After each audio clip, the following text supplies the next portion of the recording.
Today I'm at the Clark County Government offices to meet with Jill Morano from Family Services to discuss and find out more about their need right now for foster parents in the community. Tell me about Family Services and the role you guys play in the community.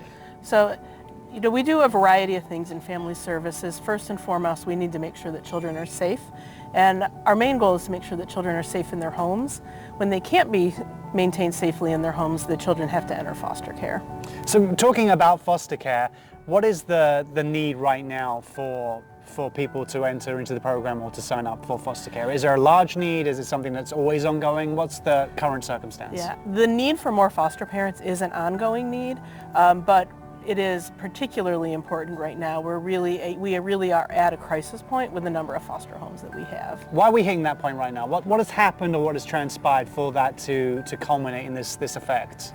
That's a really good question, and we've been trying to look at that and figure it out. And yeah, there's currently around 3,000 children in foster care, and we only have 333 as of today foster homes.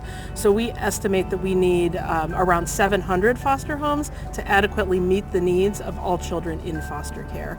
And even beyond that, what's really heartbreaking for us to see is that we have 105 children today in our emergency shelter because we don't have enough foster homes. As we came out of the COVID phase and re-entered real life again, we found that people were not as interested in becoming foster parents anymore. People were, ready to travel again and get out there and didn't have the time that they needed to be able to become foster parents. The other thing is with the economy and with what the reimbursement was for foster parenting, people couldn't afford to do it.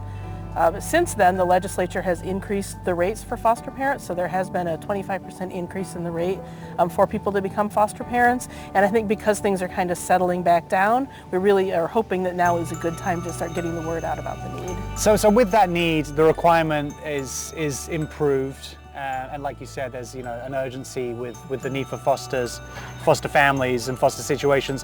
What is the role that a foster parent plays? What's the importance of their role, and what does it encompass? The role of a foster parent is really just to treat every child in foster care like they're your own. You make sure that they get up and go to school on time. You make sure that they've got their meals. You make sure they're getting to fun and social activities. So one of the most important things that foster parents do is support reunification with the biological family. So that often looks like things like going to court, taking children to visitation, participating with visitation, working with a biological parent so that they understand what the child's needs are. Who can sign up to be a foster parent? Do you need specific requirements? Can anyone do it? What are we looking for? Yeah, no, that's a good question because there are a lot more people that are able to be foster parents than I think people often think.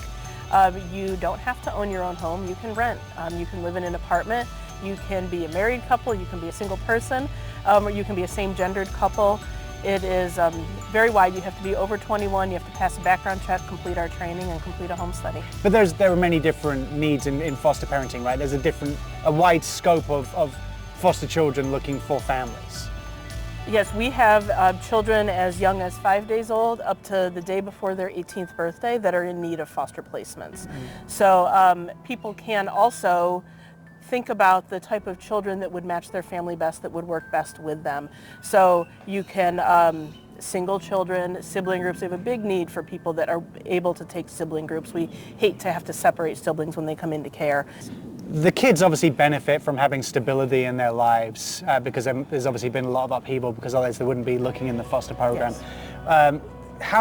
How does this affect the kids? I mean, there must be great stories about the positive impact that kids have had from being in a foster family. I think some of the best things that we hear is when foster families can really befriend the biological family. Like you become that stable aunt or uncle or the person that a family can go to when they're struggling. And you see the lifelong connections happen for children. Sometimes the foster parent will end up adopting the child if that's an issue. But also, even when reunification happens, those families really become a resource for the biological family, and they end up, walking children down the aisle, coming to college graduations. These are long-term commitments that people are making. There's so many good things you just mentioned there. From your point of view, Jill, working within the Family Services Department, what's one of the most rewarding parts or the best parts of the job that you love and that gives you most reward and enjoyment?